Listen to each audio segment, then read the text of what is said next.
So a couple of days ago, none other than Candace Owens used one of my videos as an example of the sort of videos that are being quote unquote paid for by some Israeli group that is looking to slander her name. Now, as a response to that, she essentially stated that she was willing to give $10,000 to whoever would come up with the information and receipts as to who was paying for this. Now, unfortunately, reality is Candace Qatari Owens, we are doing this for free. Now, sure, some of us are paid on these digital platforms. Many who are talking are not, right? They got small phones, etc. But we're doing this because we actually believe in telling the truth and doing the right thing. And so when that happened, I thought to myself, hopefully this is the last time I'm really talking about Candace, because I don't want to necessarily feed the fuel. I don't believe in giving it more energy than necessary.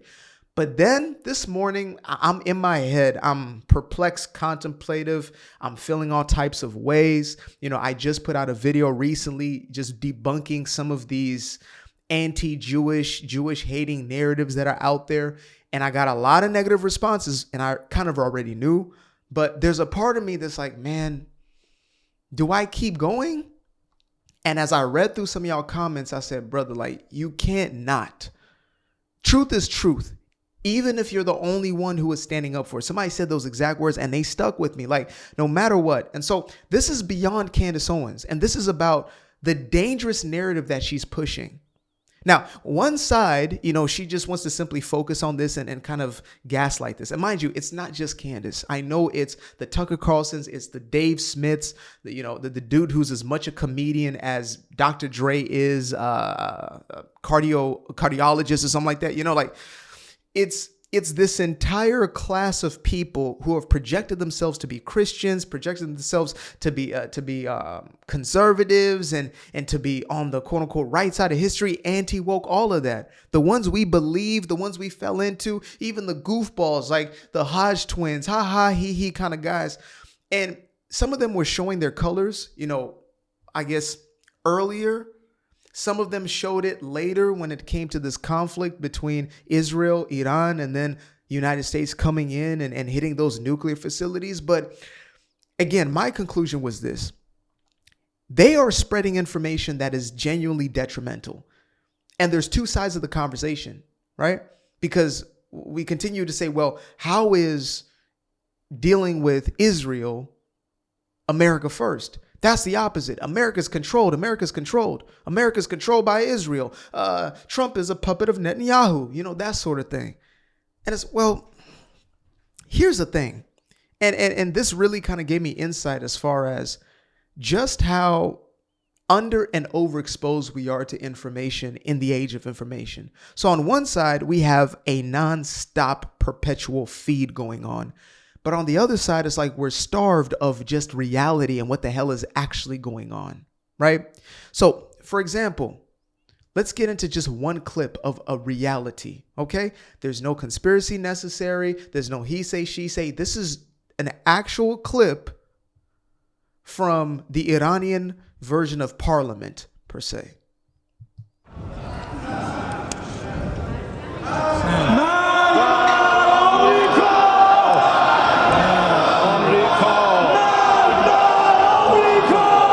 This is not a fringe group. This is not something that, like they're trying to say in South Africa. Well, the people saying, death to the Boer. Well, they're a fringe group. They're not really the main people. They're just some kind of crazy. No, this isn't that. This is the regime. This is the government. This is what they believe, what they stand on, and they're saying it to your face. So I'll let this continue and I explain why I brought this up specifically.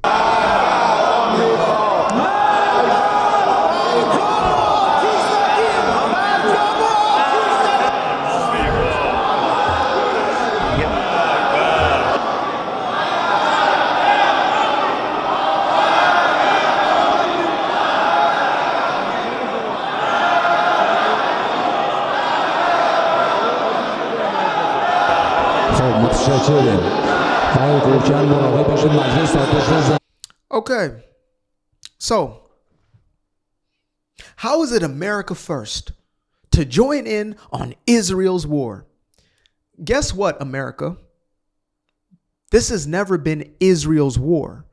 This has been a war between Western civilization, Western ideology, i.e. Christian ideology.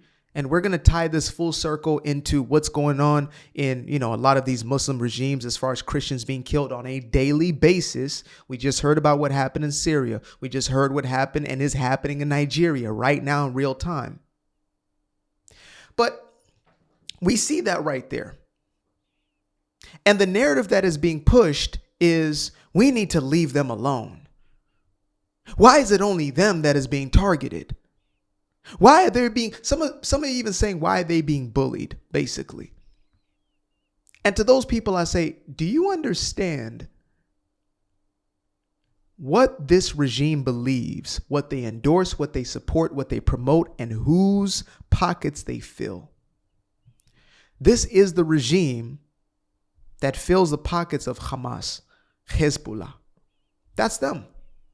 Now we can get into, obviously Obama's involvement in sending money to Iran and things of that nature. But these are the people who are directly to your face saying that you are our enemy. We want you done. Their own citizens want them gone because they want to live in freedom. Many of their citizens. There's still a large enough Muslim population that would stand for this. Those fundamentalists, those jihadists, etc. Right? But there are those who are non-religious. There are those who are Christian, Jewish, etc., who want to be in freedom. And I'm not saying this just from tabloids. I'm not saying this just from news. I worked in an Iranian restaurant when I was in my early 20s. Beautiful Iranian family. I was the only non-Iranian who worked in there except for the chef who was like from Quebecistan or something like that. Beautiful family. I spent time with them outside of the restaurant. Actually, where I met the son of the owner was outside of the restaurant. So we were real cool. They were a Christian family. And I always used to hear about what's going on back home, not understanding the full context, obviously. But as I've taken the time to educate myself to actually understand, I'm now in a place where I am mind-effed. I'm baffled as to how do we get to a place where these are the ones who are now being defended and the one who is an actual ally. And I'm not saying Netanyahu is the greatest guy. Oh, he's our bestest best bud. But that's all you can hear if you're already in the Jew hate mindset. You've already been radicalized in your head. All you do is, watch video after video. You're down this rabbit hole of the Jews control the world. I can't even talk to you. You're probably not the person I'm going to reach. And all you're going to do is spam my comments with all sorts of, but this is the truth. And here's the reality. One day you'll figure it out. Guess what? I was 16 years old. I was watching those videos. I was high on pot noose, right? I was on the loud pack and I was deeper and deeper and deeper. There's nothing you can tell me right now about a Rothschild or a Rockefeller. There's nothing. As a matter of fact, there's Rockefeller right there. Ooh, there's nothing you can tell me that I haven't already heard 1,000 times over. But this is what is reality outside of conspiracy, etc. How do we get to a place where you are demonizing a group of people that is this big? There's 7 million of them in that location and around 14 million in the entire world. They control the whole entire world. Look how many of them are in government. Look how many are in this. Look how many are in that. The same argument I use when I'm speaking to so-called black folks who try to say, well, look at the racist system. Why is it that there's disproportionately more white people in those institutions? Because they culturally promote those institutions. They tell their children, get into that business, get into that business, be all you can be. They don't tell their kids, be some damn victims, sit on your ass and rely on big daddy government. That's the difference here. Yes, I am turned up today. I'm turned up. Because all this I've been holding close to my chest because I've been afraid, just like I was back then, to say if I start telling the whole truth and none but the truth, I am going to lose followers. I'm going to have people who look at me and say X, Y, and Z. You're a sellout. You're a this. Now it's you're bought off. You're Mossad. It's just another version of I'm an Uncle Tom. And I'm at a place in my life where I have come to grips with that. I'm okay with that. I'm not going to allow for otherwise rational, sane-minded people to become what the hell happened in 1930s Germany. Yeah, I said it. Y'all think that you would have never been one of them. You would never would have been a part of that regime. You never would have been somebody who was complicit, compliant, somebody who sat back and just watched this go along. That's what you said. But guess what? If you're feeding into this very same propaganda, you're ripe for the picking. You know, I was saying the other day, if the little mustache man was around today, he would be having a field day. He would have more than enough global supporters because there are enough people given over to this mentality. Again, Netanyahu, my allegiance is not to that man in any way, shape, or form. And some people call me a glazer, whatever, because of my support for DJT, for Trump. I stand behind my president because I stand behind my country. And I understand who our enemies and our allies are. Well, Israel's not our biggest ally. Okay, who is? Who is? Who has been in defense of Western civilization within the context of the Middle East? Who is? Who has stood up to the bullies that have been bullying? Who? Oh, but look at how much money we give them. We're controlled. We're controlled. If we want to talk about money, then let's talk about Ukraine. If we want to talk about control being on the basis of money given, let's talk about Ukraine. Better off, let's talk about the whole global scale. Lobby groups. Look at the lobby groups. AIPAC. I heard about AIPAC more than 2PAC in the last few months. Okay, let's talk about lobbyists in America. So we have, what's that right there? 446 million. Now, this is between 2016 and 2024, right? 446 million, 99,458. That's number one on this list of lobbyists. Number one. Again, Candace, can you hear me? Somewhere beyond the radicalized, somewhere beyond the unhinged screws that went loose in that head of yours, there is somebody who can actually listen to facts still outside of your own already made up mind. So here we go with the numbers. China, 446,099,458. China's number one in the lobbyist section. Then we have Japan at 387 million. Then we have number three in Liberia. 353 million. Then we have South Korea. Well, but surely the Jews they must have trillions of dollars that they're throwing into these lobbies. No, we'll get to that. South Korea, 333 million. Marshall Islands, which used to be an American territory, was given its independence, 284 million. Saudi Arabia, 271 million. Qatar, 250 million. Bahamas, 239 million. We're still not there. We've already hit Liberia, which is predominantly predominantly Islamic, I believe. I might be wrong on that one. Saudi Arabia, 100% is. Qatar, 100% is.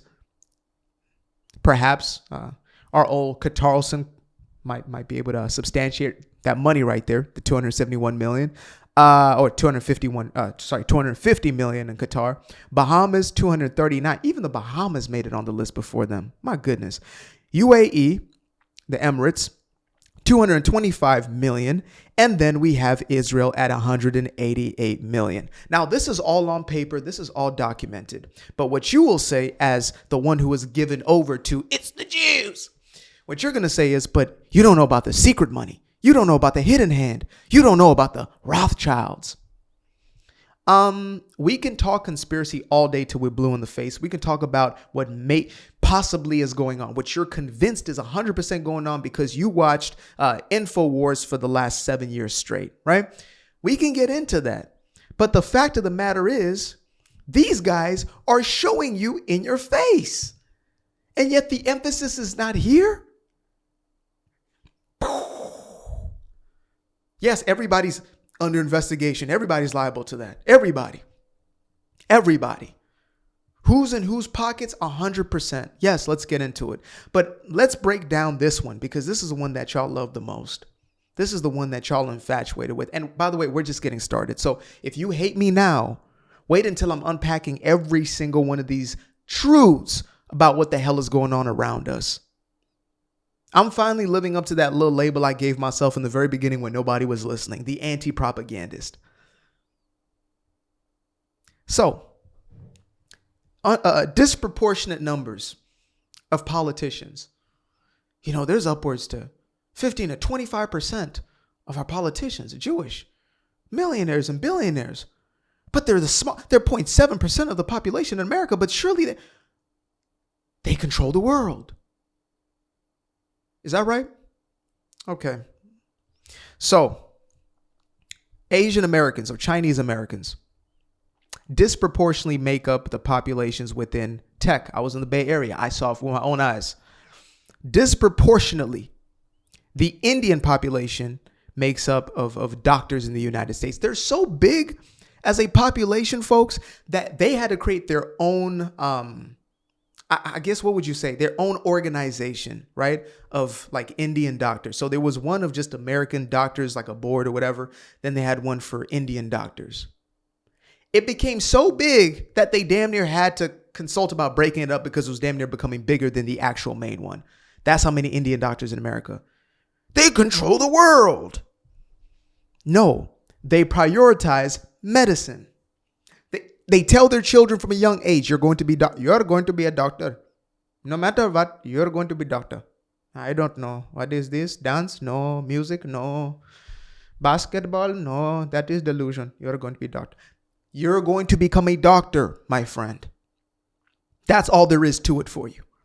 Now, obviously, I'm stereotyping, but we're getting to cultural accepted norms. And some of my pops taught me this early on. This is an African man running African businesses, nothing to do with Israel, anything of that nature. But he said, it's interesting how many of the Jewish families, how they construct their families. They, will egg their kids on to be, let's say, involved in law, because there are certain segments of the world that basically are the most important and prevalent in this world. Why would you not instigate for your kids to be a part of them? I'm going to do the same for my kids. I want them to live their dreams, but I'm going to say, hey, if these are your passions, these are places that you can have a lot of impact in the world around you and the world within. So we have law, we have medicine, we have politics, and of course, business. So if I have 4 kids, I'm going to tell them to do that. That's going to be their path. And then let's continue to build in-house. In the same way you have a Chinatown, you may have a Jewish community who builds. But the only difference is because you've been told over and over and over again that they rule the world. I have to get into this. Not only do they rule the world, but they're also secretly trying to rule the world. I've heard like the Nick Fuentes, these types of, I believe might be, I believe they might be double agents. But anyway, if Israel wins this war against Iran, then they will be essentially the spearhead of the Middle East. They will take over the Middle East. Wait, I'm sorry. But you said that they already control the world. Why would they need to take over the Middle East if they already control the world? They control the world, but the mathematics is not mathematicking, folks. It's simply not. Now, you may think that this is isolated to what's going on, let's say, in Iran. Well, it's just the Iranian regime. It's the Ayatollah. Okay, so let's bring it a little closer to home. Let's bring it to maybe, I don't know, New York City, Times Square,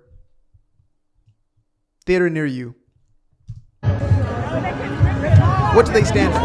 We got the UN up there. We got Palestine. Oh! Another American flag. Wow. Okay. Well, I can stand with that one. Oh, no, you're not. Okay. Well, I believe he's going to be equal with this. He's probably going to take down the Palestine flag. Yeah? Palestine flag? Yeah? Interesting. Again, I don't have to bring up long, drawn-out speeches. I don't have to bring any of that up. I just have to show you. I have to show you what their true sentiments, where their heart lays. Now, you may call me a Mossad agent. I'm paid off. You can say all this sort of nonsense. By the way, how much are they paying? Like, I genuinely know. How much do y'all think they're paying, like, for this type of stuff? Because my lifestyle has not changed one bit. So, yeah. Must be a shite payroll that I'm on, I guess. But yeah, I'm going to be called all sorts of things, but I came to the conclusion that, and after reading a lot of y'all messages on that first video, I said, you know what, bro? There's enough people in this world with enough humanity, enough dignity, enough heart to actually listen to the truth. And we're going to get into these subjects. Trust me, we're doing deep dives into all of it because I hate bullies. I can't stand it. And I would like to believe that if I was there in the 1930s in Germany, that I would have been one of the individuals who stood up, even if it meant my life.